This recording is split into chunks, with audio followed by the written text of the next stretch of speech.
when you are teaching to a classroom full of people, you have to assume that sitting in that class is someone with an eating disorder, someone with divorced parents, someone who's lost a parent, someone who's struggling with depression, someone who is anti-living in Israel, someone who is, like Zionist on steroids. Like, you have to just be so careful because you don't know what you're, on the one hand, you want to give over your messages and you want to be authentic, you want to be real, but you also have to be super sensitive to everyone that's present, that's there, for sure. Hello, everybody, and welcome to the Israel Gap Year Be'in podcast. I'm Avi Proctor, joined by my amazing wife, Yali, and we just had the pleasure of spending the past hour with Rebbitzin Esther Grossman.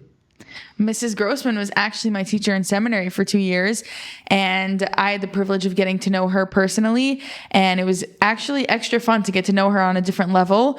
We got to sit down with her and hear about how she grew up and how she got into chinuch, and the hashpah that she has on so many people now. So we're so excited for you to listen to what she has to say. I definitely enjoyed the past hour, and I hope you guys will too. See you on the other side.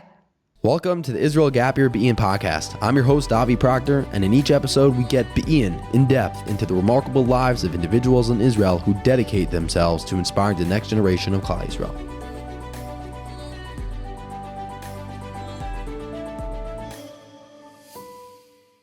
Mrs. Grossman, thank you so much for coming on the show today. Avi, thank you for having me on the show also.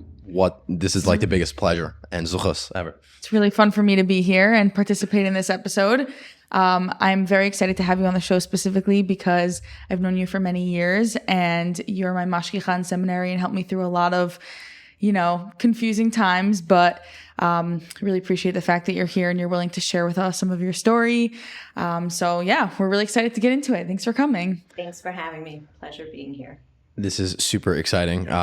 Besides the fact that I spend every Friday with your husband, Seth, I have to give him a shout out in this episode. We play ball every weekend in Ramat Beit Shemesh. I was very excited to do this episode as well. So let's just jump straight into it. The beginning of your life. Start us off. Where'd you grow up? And go from there. So I grew up in Elizabeth, went to JC, went to Berea, and then I went to Mechlala.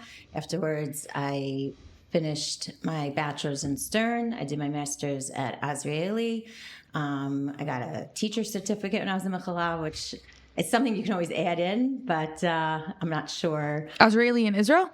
Azrieli, so it was a joint program, so I did do some classes in Israel, but I started it in New York, and I was able to do it in conjunction with my senior year. So I didn't have enough credits in Stern to live in dorms. They evicted me for the last semester after accepting my deposit, but don't worry, it all worked out. Yeah. So, I grew up in Elizabeth, and I am forever grateful for that because I grew up next to both my maternal and paternal grandparents. I'm very grateful having grown up in Elizabeth. Elizabeth is New Jersey, and it's in town, but it's definitely not your average type of community. You have people from all different types of backgrounds, from kite levels, monetary means. It's not a Gashmi place. I also was privileged to have my Zaidi, who was the Morad Asher of Pinchas Teitz Zatzal, who started all the schools that I went to. So I have, aside from my own affinity for my Zaidi and love for him and my bubby and the family, I owe my whole education to my grandparents and to the community and all the uncles and aunts involved in that. So. And mom. By the way, Yali was telling me last night how you, through your Zaidi, I guess you could say, had many interactions or different Gedolim stories. So looking forward to hearing those maybe at some point. For sure. I can't say I was at any of them. But you know a lot of them. I do know a few, some with people's names, some without people's names. Mm-hmm. But he did some incredible things. In addition to putting Elizabeth on the map in terms of the shuls and the schools and so on and so forth, he also took 26 trips to Russia, where he would bring different he would like smuggle in Siddurim. In our family, we all have the special Siddurim, the special edition that he made that was like a kolbo that had the calendar going all the way until the year 2000, so that people could figure out when the Chagim would fall out, what parsha was being lamed, and what brachos you make on different, had pictures of, it was like thick, and each of us got our own copy, which I really treasure. I would always take that with me to the hospital when I would go into labor. I'd have it like at real key moments in my life. It's a sitter that I've like hid from the rest of the public because I didn't want it to get whatever. After one of my toddlers got into it, so I kept it a little separate.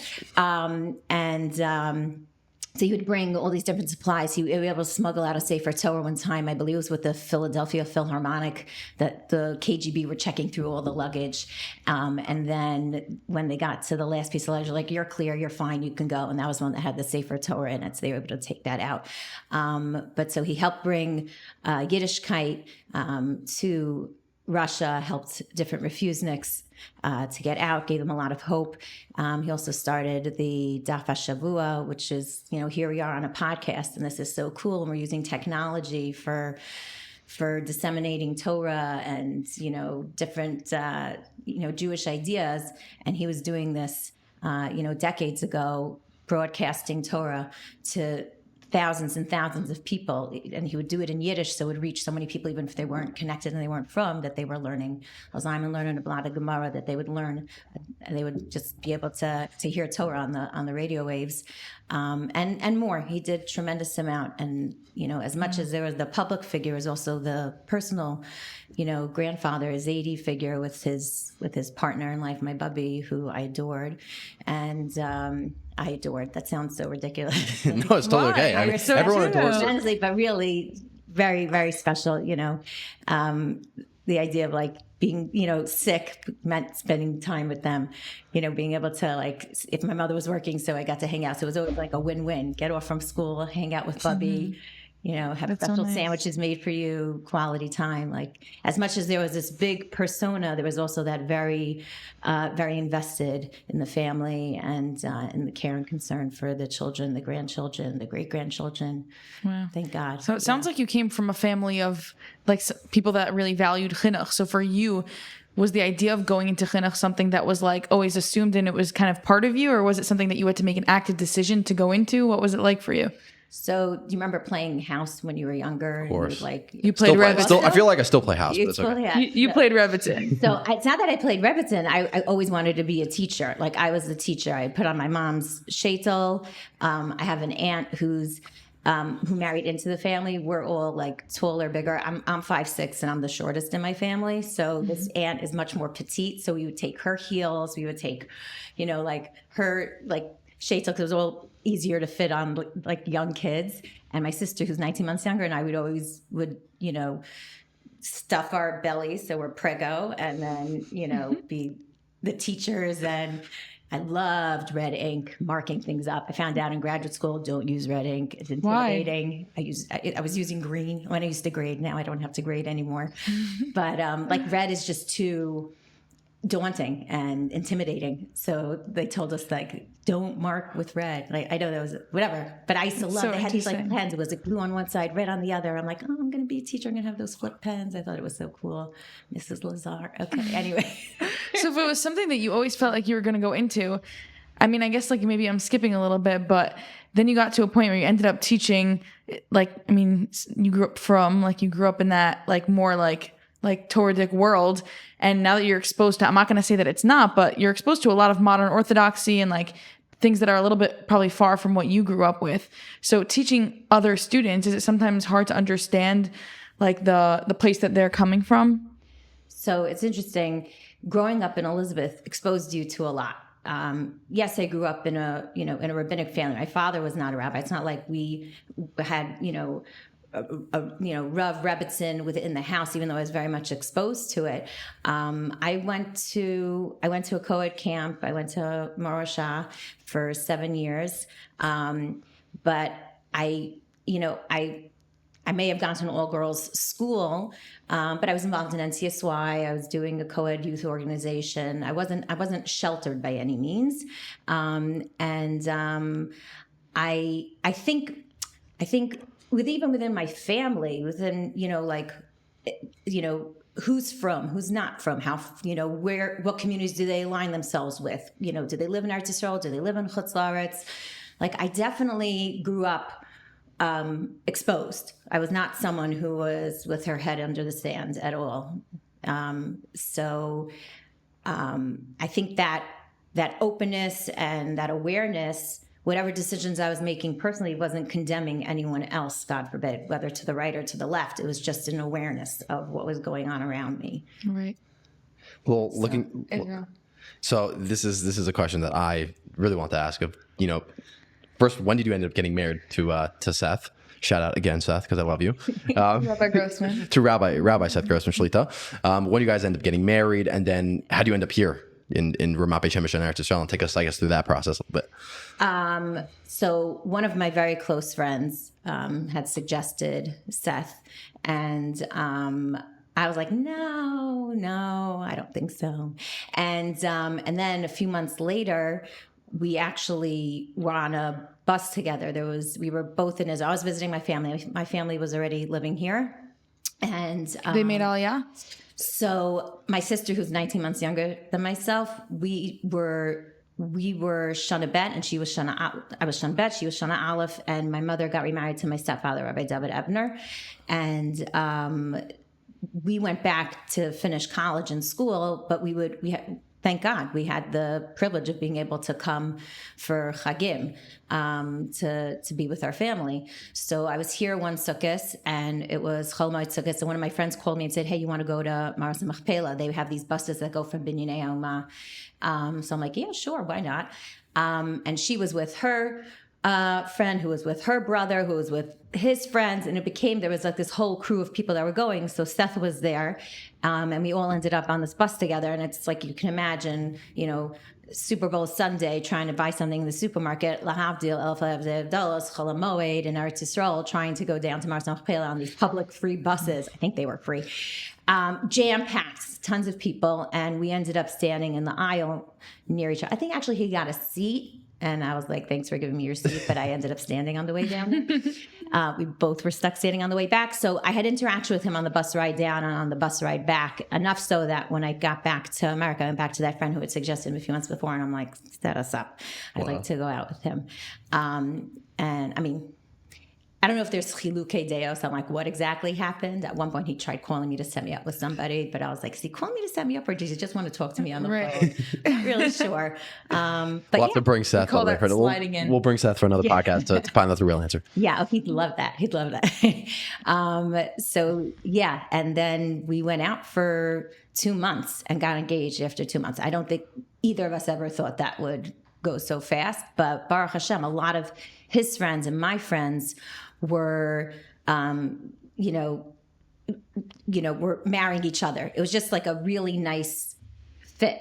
I got a phone after we got engaged. One of our mutual crossover friends called me up. She's like, I don't understand. She's like, I have your name on a list. I have his name on a list. Why did I never put the two of you together? It was a cute phone call.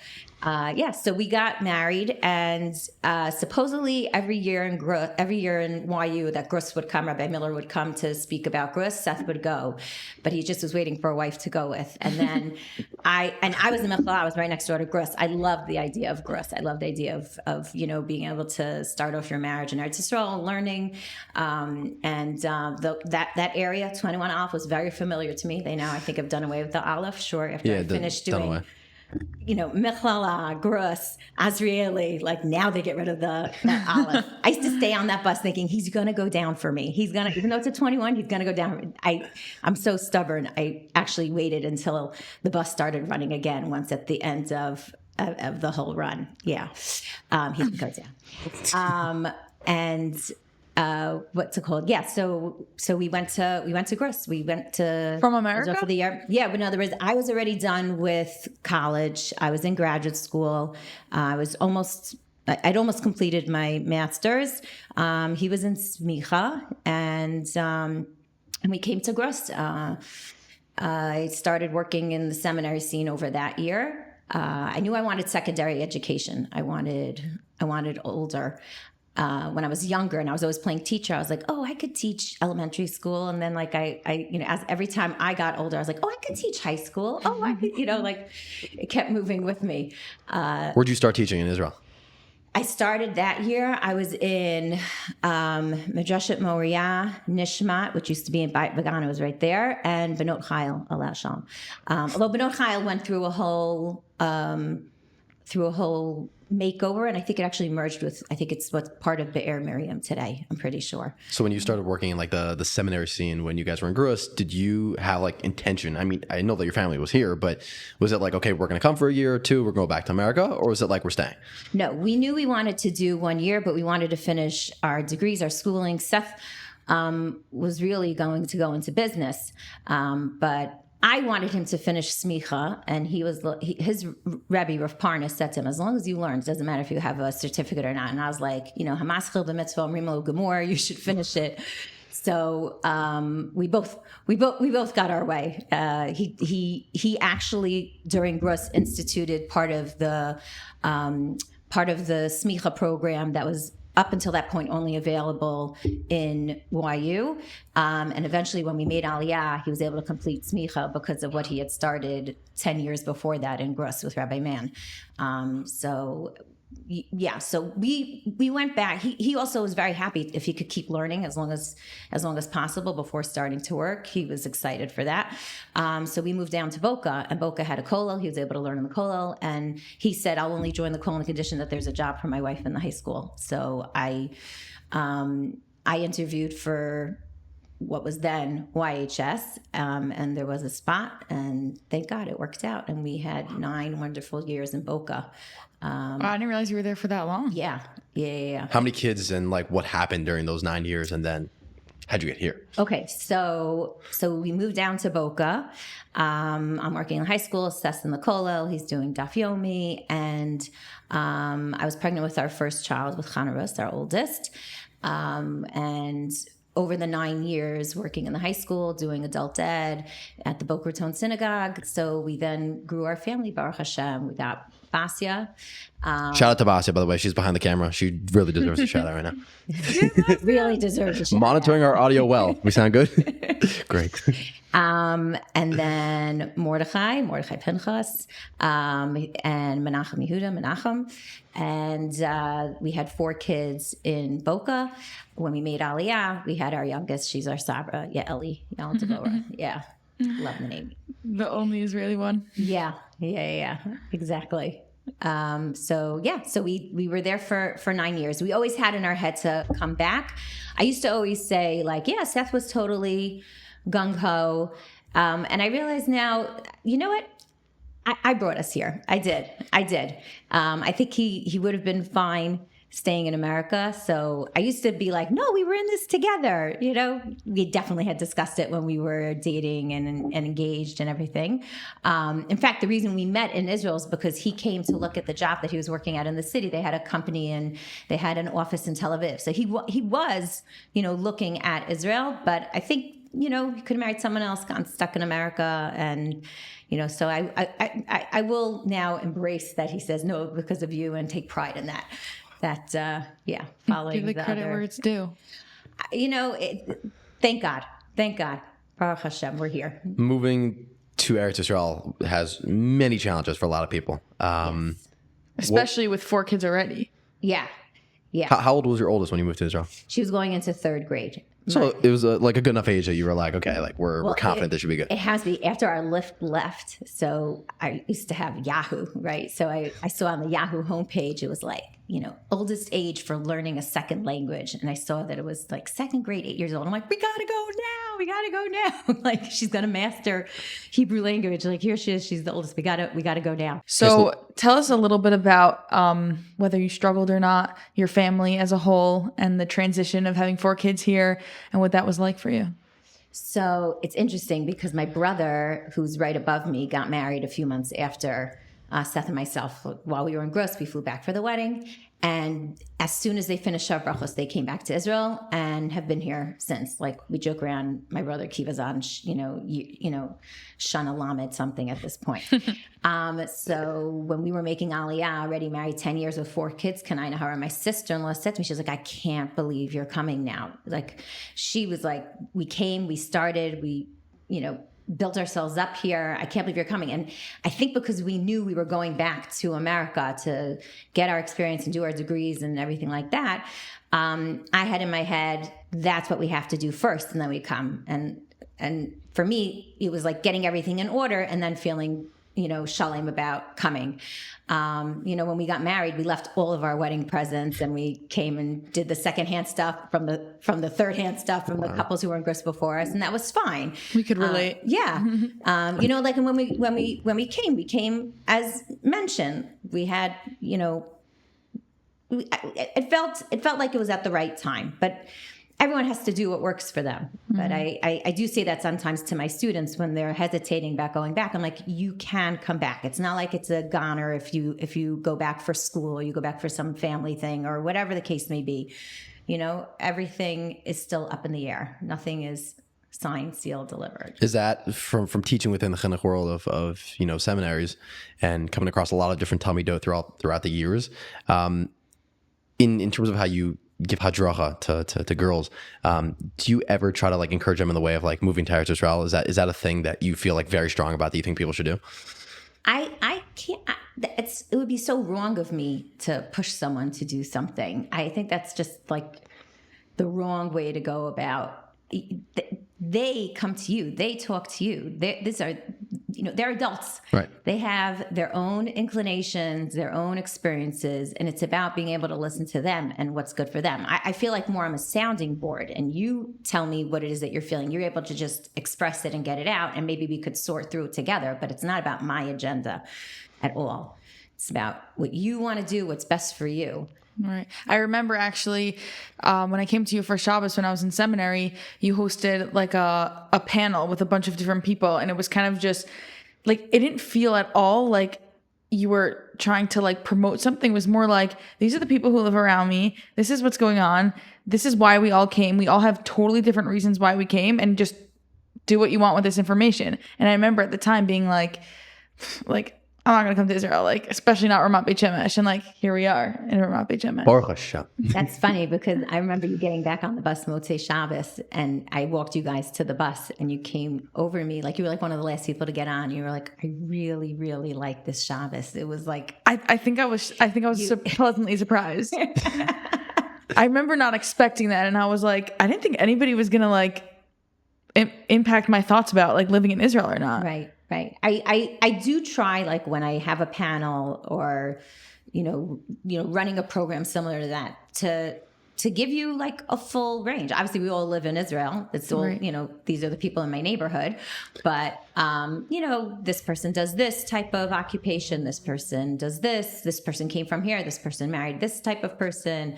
They came immediately, they came later. Like, I definitely want there to be variety, that no one should be pigeonholed, because everyone else is an individual and they're all thinking different things and been influenced and impacted in different ways. So Right. That's very important. So, yeah. From years of teaching different talmidot, I mean, how many alumni would you say you probably have from all the years? A math question. I always like to throw this out there because then I'm going to channel it right into the next one, which is like, okay. I'm trying to think. Well, it happens to be when we were engaged, that like right when we were like prior to our engagement until our wedding, I had finished college. So I only had graduate school at night, and a job fell into my lap to work as an assistant in Moriah with first grade, which definitely solidified that I wanted secondary education, but at the same time was such a privilege to work with children. Kitza Aleph, first grade, you're learning to read. Like, they're being able to learn Chumash, being able to daven, being able to, stream ideas together, like that was such a key part of their education. Really, really cool. So I remember that I had that class. So, and after we made Aliyah, So we had Boca in between. One year we were hosting, one of our friends from a yeshiva asked us to host for their Shabbaton, and one of the kids from my first grade class ended up, there he was 18. It was so crazy. Yeah. So I started with that, and then I had the students from seminary years, from high school. I don't know, they just a lot. A couple of hundred, I guess. I don't know if have I crossed over the 4-digit mark? I'm not sure. Who knows? But I don't know. I'm very curious to hear in your opinion of, I mean, I know you taught at Harova. Did you teach at any other seminaries? Yes. But I mean, No, I'm saying I've taught in tons of places. I've taught after the 3 that I experienced in Gross. So then I've also taught in Machon Mayan, Amit, Shalavim, MMY, Harova, and I think that's about it. From teaching in all those schools, Yeah, I'm very curious to hear your opinion on this. That what would you say are the biggest takeaways you've learned from teaching students that are at a stage in their life where it's like, okay, they just finished high school, they mamish don't necessarily know what they want to do for their life, and then bang, after 10 months, some of the craziest life changes happen in front of your eyes. And I'll say it honestly, like Yali is probably one of those people that, Baruch Hashem took what she learned in seminary and a lot from you. But what are some of the biggest things that you've learned through I guess, chinuch? First of all, I wouldn't limit it to the year. In other words, on the one hand, there's tremendous significance of what you can accomplish in those 10 months, but it's also a little bit shlach lachmacha. Like you don't know when it's going to come back to you. You're planting something and you don't know when it's going to bear fruit. I remember one time I was in Israel at a seminary that I was working in, and someone who had learned there already, much earlier on, had come back to visit, and it was like, wow, what happened? Like no one saw this coming, the different choices and decisions that she had made. I think, and that can go either way. It can go either way in terms of feeling even more connected or, God forbid, more disconnected. But, Alta dinas atzmachad yomoscha. We never should think like, oh, I've arrived or I've done it, and this is where I'm at. There's always that hitchatshut that should be happening and should be coming, and never just like resting on your laurels. Like I'm good where I'm at. I'm fine. So in terms of what I've seen in different seminaries and interactions with different students it's a question mark. You never know what's going to be. You never know. You have to be so careful about how you say something. Like when you are teaching to a classroom full of people, you have to assume that sitting in that class is someone with an eating disorder, someone with divorced parents, someone who's lost a parent, someone who's struggling with depression, someone who is anti-living in Israel, someone who is, like Zionist on steroids. Like, you have to just be so careful because you don't know what you're, on the one hand, you want to give over your messages and you want to be authentic, you want to be real. But you also have to be super sensitive to everyone that's present, that's there, for sure. How do you navigate that balance in general, especially because you've taught in so many different types of schools, but you have your certain hashkafas, and obviously those can fluctuate a little bit, but how do you know what's appropriate, what's not? How do you filter yourself? What do you teach? What do you not teach? What do you hold back? It's interesting. I think, first of all, what's going on in the world? What's going on in the world? Like, what do you filter? What do you include in your classroom? What do you not include in your classroom? Sometimes what you are leaving out is sending a message as well. Something that you're not addressing, something that you're not, going to be roped into, like keeping it pure, not at all diluting it in whichever direction. But just to be emistic. It has to be. Some of my students from Florida would probably love to make fun of the fact that I'll say words now with tough. I'm a real suff person. tremendous stuff person. Like I used to get annoyed in camp when they would take the song from Miami Boys Choir that was saying it with stuff, and all of a sudden they started saying tough, and I'm like, that's not how it goes. That's not how it goes. They even one year in the yearbook they wrote as my name instead of Mrs. Grossman, Mrs. Grossman, that they were like trying to poke fun. So they would probably laugh at me now that if I'm speaking Ivrit, I'm speaking Ivrit. I don't call a Sachan Amer Kazis, which I don't think I ever did, but or anyone ever does. Yeah, I don't think anyone would do that. I don't know about that. But like Kotel, not Kosel, like there's definitely been a shift in my Ivrit. Lashon HaKodesh is Lashon HaKodesh, Tefillah is Tefillah, and so on and so forth. So I think that's definitely shifted, somewhat, for sure. You think as a result of the institutions you're teaching in, or just self-evolving? I think it's a combination of like living here, being in Israel. It's interesting. My boys went to a Talmud Torah where they'll pronounce stuff, but it's Israeli. So they talk with tough. And they ask the question to them when they're in Mechina, which is the like kindergarten, right before first grade. How do you do that? It's like such a dichotomy. And they're like, they get it. Mm-hmm. They get it. It's just, there's these two sides. When one of the first apartments my mother, my stepfather lived in when she made Aliyah, he's already been here, Abner's been here over 40 years, thank God. But they lived on Rehov Charlap, and there was this terrific shul there, Ohel Rivka, and there was a designated Baal Koreh, and I think he might have learned in Chevron. I think he was like learning in Chevron and walking right from there. So real Israeli, the reish could roll the reish, everything like that. You talk to him tough, and then he was laying with stuff. It's just, that's how some people function. That's how some people function. So I think that there has definitely been a shift. But also with my students, when I was younger, I'm not a touchy-feely person. And so we used to high five. I wouldn't hug. And then as they got older, and they're like, you're okay giving hugs now? I don't know. I'm like, I don't know. I guess I've gotten older. I've gotten softer. I'm not sure. I don't know if my family would say the same, but and this is on the topic we're talking about students in Israel, but I think something that is very, I wouldn't say hidden, but a lot of people are not aware of is the process of getting people to Israel and recruiting and traveling. And I personally did it a few years ago. Working for Shraga, I went to, I think it was 7 cities in like 6 days.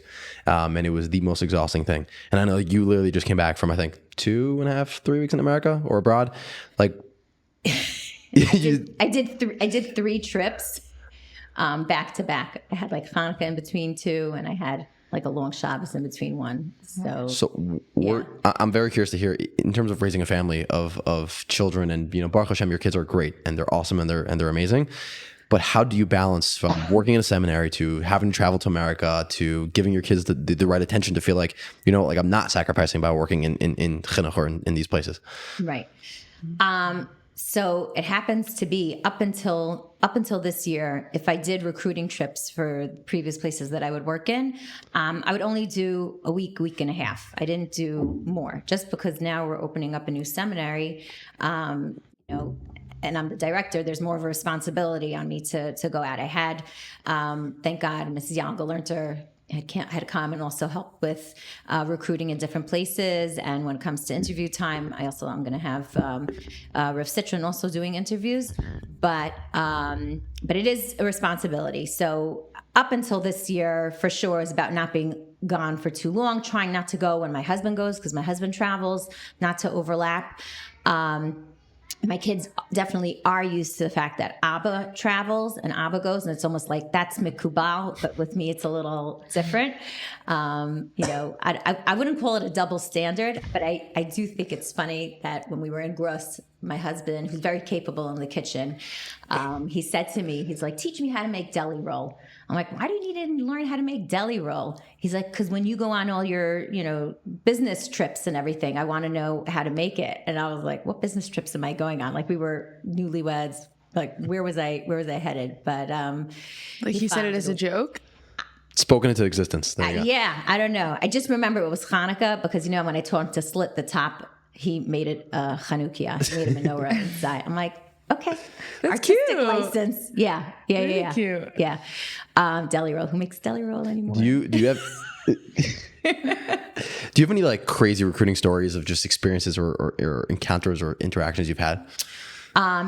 Two definitely stand out. You never know about the weather. So one time I got stuck with snow. I saw snow was starting to come down, so I cut I was in New Jersey and I had to get to Florida. I had to go see 3 schools. I could not, and I was supposed to be there for Shabbos. So I just canceled my second school on Thursday, ran straight to LaGuardia. Ran is like probably not the proper use of the word because the snow was really coming down thick. And LaGuardia, I definitely have PTSD with LaGuardia from that trip. The flight kept getting delayed. I was in the airport for around 12 hours and flights were getting canceled. I'm like, I gotta get down. We finally took off around 3 a.m. And I went straight to my cousins in Miami Beach for a good 45 minutes and then made my way and went through 3 schools and probably collapsed over Shabbos. That was like hard with the weather. So on this last recruiting trip, I was in New Jersey and I just had to do one trip to Cleveland. And I was like, I'm going to be smart about this. If there's inclement weather, I am not flying. I'm not risking this. And Cleveland's notorious for bad weather. But Sunday, Monday, gorgeous, 50s, like really unseasonably warm for Cleveland. So I was like, oh, thank God. And my flight was Monday night back. So I flew out to Cleveland, did what I had to do, and I get to the airport, ready to fly back to JFK to get my flight back home that night from JFK. And as I walked into the airport, it says that my 4:44 p.m. is now 12 a.m. I was like, how do they know my flight in JFK? Like, what's? And then I was like, Nafal Simo, and I'm like, oh my goodness. There was no problem with the weather, but it was December 25th, and the pilot decided not to fly. And there was this like socialite New York woman, like fur coat, fur hat. She's like, who abandons their job? Who doesn't show up for the flight? Who doesn't take responsibility? And that was a hairy situation, but Delta came through. What happened? I missed the El Al flight, could not get on that flight, but Delta was able to squeeze me on the next day. And because there was really no seats available, they upgraded me. I ended up getting comfort. I did not belong there, but it was a great ride. And I took a page out of this woman's book. She went straight to the Delta desk. It was like 1:30 in the morning when we finally landed. And she's like, I am not taking public transportation back to my apartment. So I'm like, oh, you can get a voucher? I'm like, can I get a voucher to my mother-in-law 15 minutes away? And it worked out well. Thank God it worked out well. But I felt bad because I ended up missing a wedding. I ended up missing Asifat Horim, coming in a little bit later. And I was only going to be home for already like a short week at that point before I traveled again. So it was a little stinky, but little silver linings. When you're second piece of luggage. When you're in the middle of this whole process of like recruiting and the nonstop running, coming back home, leaving again for another trip, like, do you ever think to yourself, like, why am I doing this? So I do like pushing myself. I definitely like, I love running around. I love seeing different people, whether it's my family that's living in all different locations. Like my cousins were in Cleveland, my cousins are in Chicago. I have family in New York, New Jersey. Like and I love seeing also all my old friends. I felt like I have, like the Midrashat Lev trip, and I have, This Is Your Life, seeing all these different people that I grew up with or family. And I love that. I love seeing the students, maybe their younger siblings to, former students, or they're friends of ours from many years ago's kids. It's crazy. It's really, but I love it. I love, I love running around. I do enjoy that. I don't mind the, getting on a plane, getting off a plane, going around, seeing different cities. I think it's exciting. I think it's cool. And I think it's very important for the students also to see that, every location matters. Right. So I enjoy it. I like it, but it was a little tiring because it was a little bit more than I was used to, but right. Yeah. Did you imagine yourself like doing things like this, like recruiting? So recruiting I've done over so far in 2 previous schools. So that part I was familiar with, definitely. The idea of like running a school is something that's new, but I'm definitely up for the challenge. My mother said to me, she's like, I did not remember this. I have not watched my bat mitzvah video in a couple of decades. But my mother spoke at my bat mitzvah. She's like, I think Esther's going to be the CEO somewhere. In a seminary. So my mom's like, okay, so see, I was right. Like, I did always talk about, though, here I wanted to move to Israel.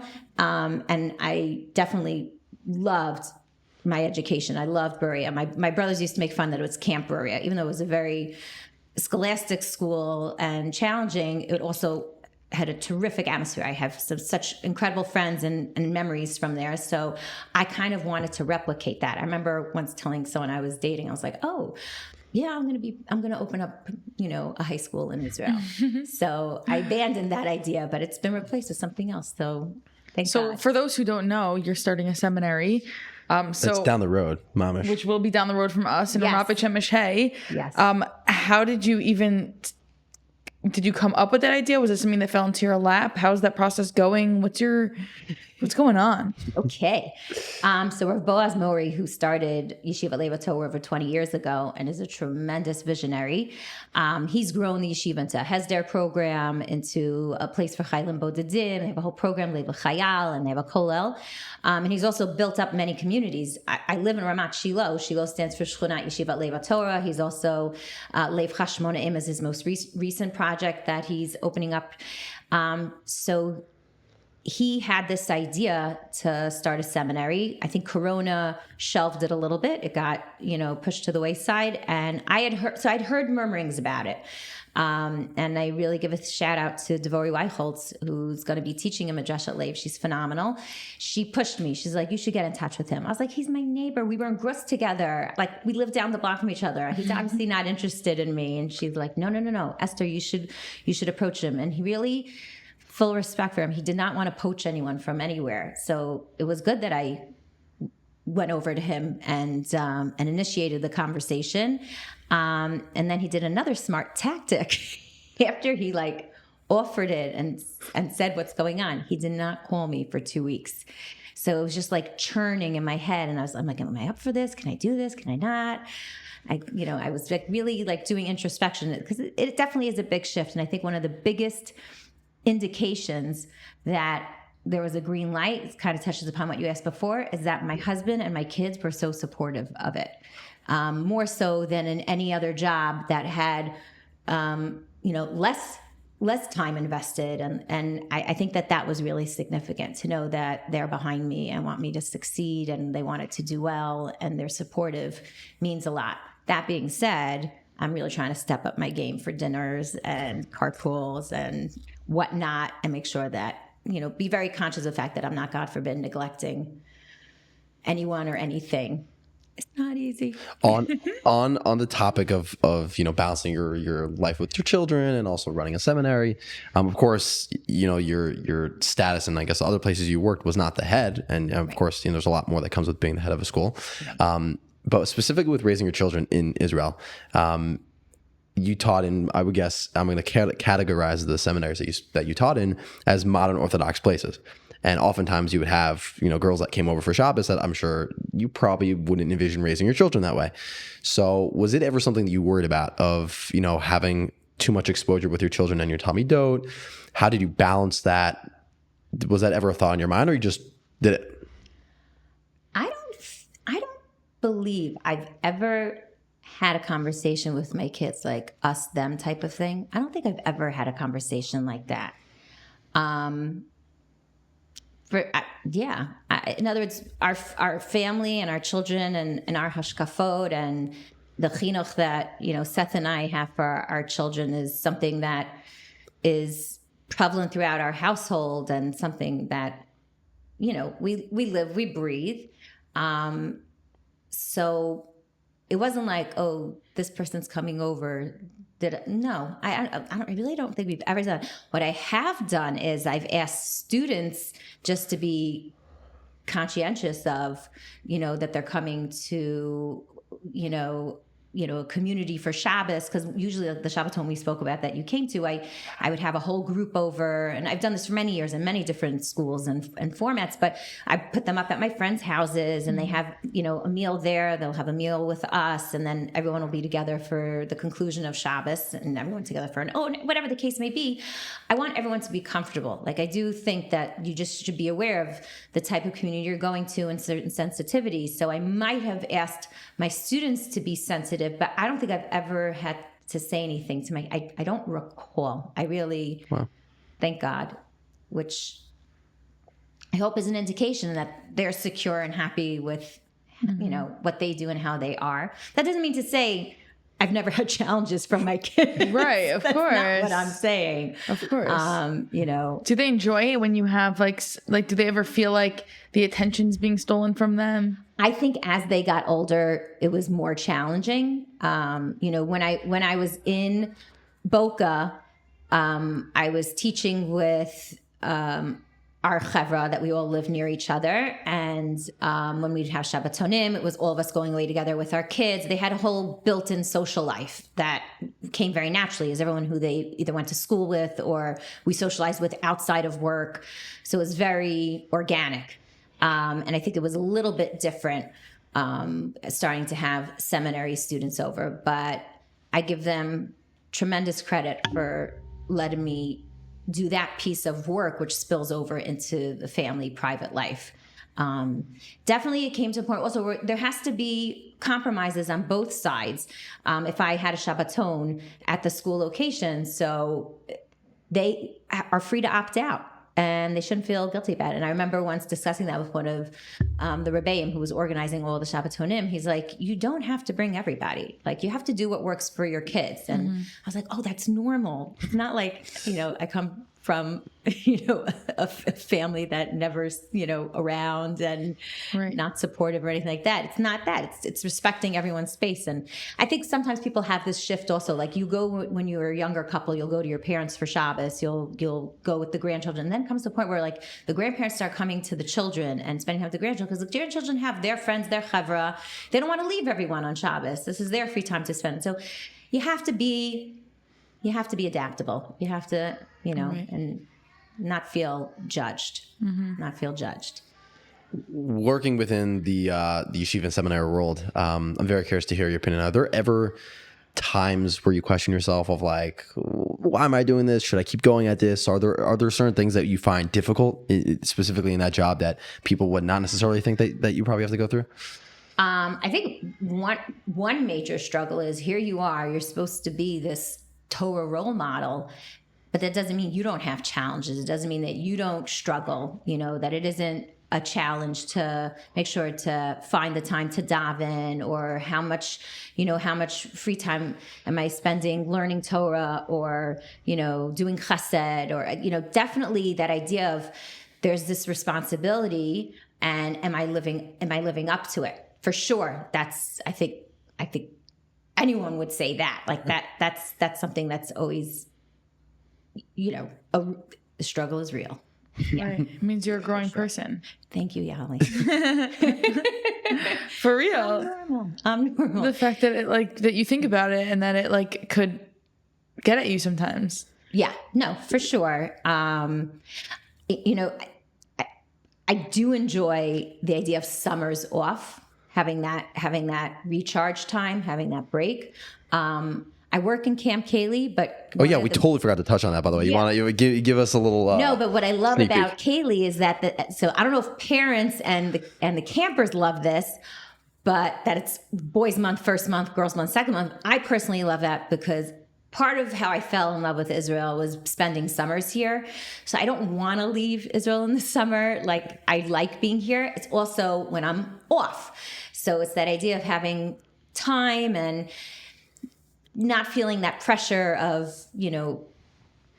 responsibility of the regular work week. As I definitely value that perk of being a teacher and having the summers off. And then also that built into my schedule is, of course, the Chagim and Shabbatot, like that I have that is, and also the fact that if you're a teacher, so naturally you're aware this week is this Chag, and this, this Shabbos is coming up, and Rosh Chodesh is that, like, that's definitely also beautiful that you have that constant awareness of what's going on in the calendar and the schedule. Like, that's definitely a perk of being a teacher as well. Right. Yeah. Regarding your alumni, do you have a specific way that you find that that's how you stay connected, or is it something that happens naturally for you?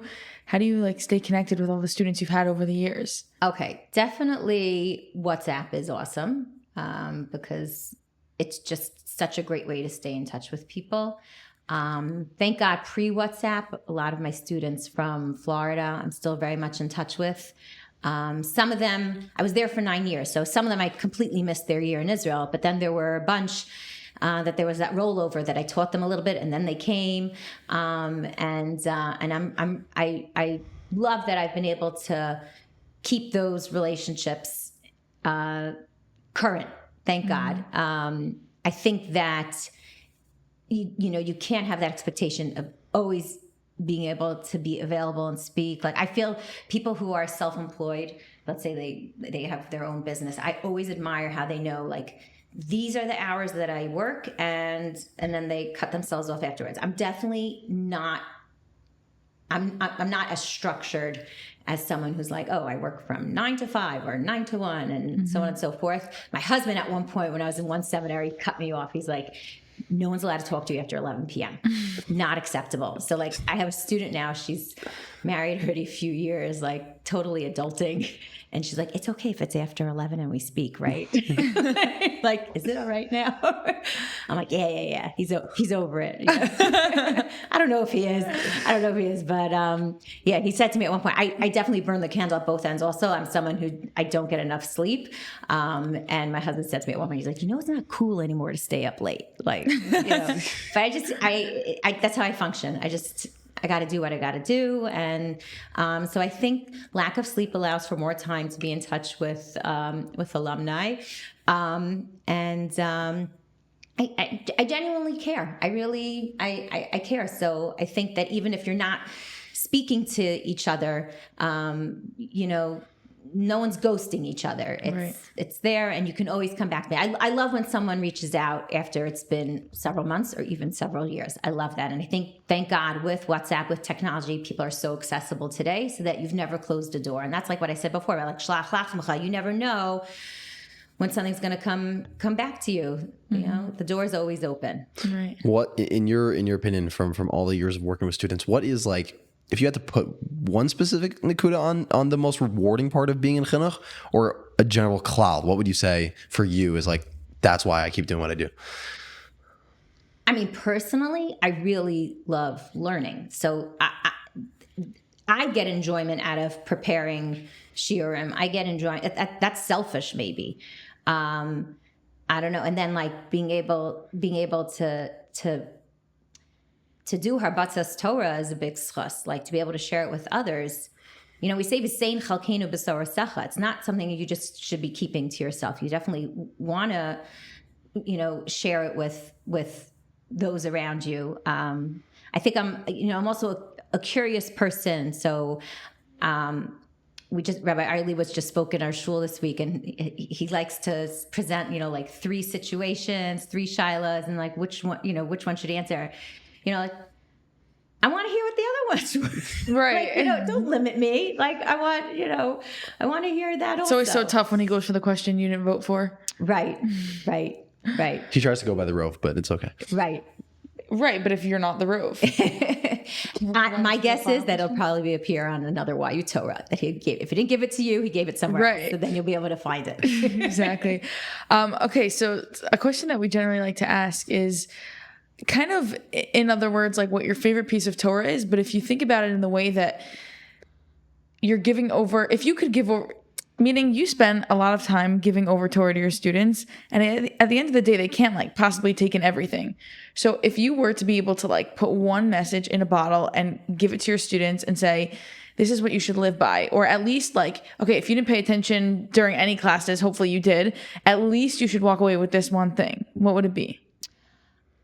Okay, could be a general idea. It doesn't have to be like. Well, it's interesting. One of my favorite psukim, like I even used it in high school for my yearbook quote, is B'chol Derchacha De'ehu V'hu Yasher Orchosecha, which is from Mishlei. And Shlomo Melech is saying, like, know Hashem in all your paths, no matter what it is that you're doing, whether it's, your job, life, whatever it is that's happening, relate it back to HaKadosh Baruch Hu. V'hu Yasher Orchosecha, that derech that you're on, he's going to straighten out the path. It's going to work itself out. Like he's going to be there to assist you and guide you and help you through it. And when I was in Mechlala at our Mesibat Siyum, they used that pasuk on the wall, and it was. I don't know who designed it, but it made such an impact that they had the pasuk up there, and then they had all these different types of roads and paths leading into the distance. You know how they all converge? Mm-hmm. So it was like a cobblestone path, a dirt road, grassy knoll, and paved highway. And that's the idea. Like, everyone has their derech. No matter what derech you're taking, no matter what you're doing, though, tie it back to HaKadosh Baruch Hu. Make sure that he's, really a part and parcel of everything. And it happens to be that the Gemara Makos talks about how you're supposed to take the 613 mitzvahs and you can compress them into smaller categories. There's a suggestion of 11, there's a suggestion of 6, a suggestion of 3, and the suggestion of 1 comes from Chava Cook, which is Tzaddik Be'emunato Yichyah. That you can get to all 613 mitzvahs if you have emunah. Like, that's going to lead you to everything. So I think that dynamic and that relationship with HaKadosh Baruch Hu, if you always have it, no matter where you find yourself, whatever it is that you're doing, so that can lead you back to Hashem. That can keep you grounded and focused in the right direction. I think that's something. Nice idea. I first of all, that was definitely very nice, and I think you said a lot of amazing things over the course of about the past hour. But I want to, I guess, turn it to you for a last message. As we mentioned a few minutes ago, you are starting a new seminary, and not that many people know necessarily about it. So if we had to end off this podcast with anything you want to say about Midrashet Lev and plug yourself a little bit over there, if that's right, Lashonos over here. It's an alley-oop. What do you say? Okay. Is there anything that you would want to say to anybody listening and watching? It's interesting because we are a brand new seminary. We're going to be opening up El Tashem Pei Dalet. So on the one hand, brand new. On the other hand, being part of an organization, Lev HaTorah, that has been around for many years, and having a staff, Baruch Hashem, we're fully staffed with people who are very experienced and phenomenal educators. So thank God we have what to deliver. We have the wherewithal, and the programming is being done and planned down to the day. Baruch Hashem. So it is, new, and therefore I could understand some hesitations, but there's a lot of experience that's backing it up behind it. And it's going to be phenomenal. So I'm excited. One of the Israel guidance counselors told me that a sophomore walked in and she's like, so I'm going to Midrashet Lev. Wow. Which was very cute. It was very exciting. So God willing, we'll get there. She'll be in our 3rd year. And maybe we'll have her for Shabbos because we're right down the road. You never know. There you go. Thank you for joining us today. This was so nice. Thank you for having me. Thank you. We had a really good time for the past hour. We hope you also did. We hope that you thought that some of the things Representative Esther Grossman had to say was interesting. And we look forward to seeing you in the next episode. Don't forget to check out the show notes. You can learn a little bit more about Midrashet Lev. Thank you guys so much for watching, and we'll see you in the next episode.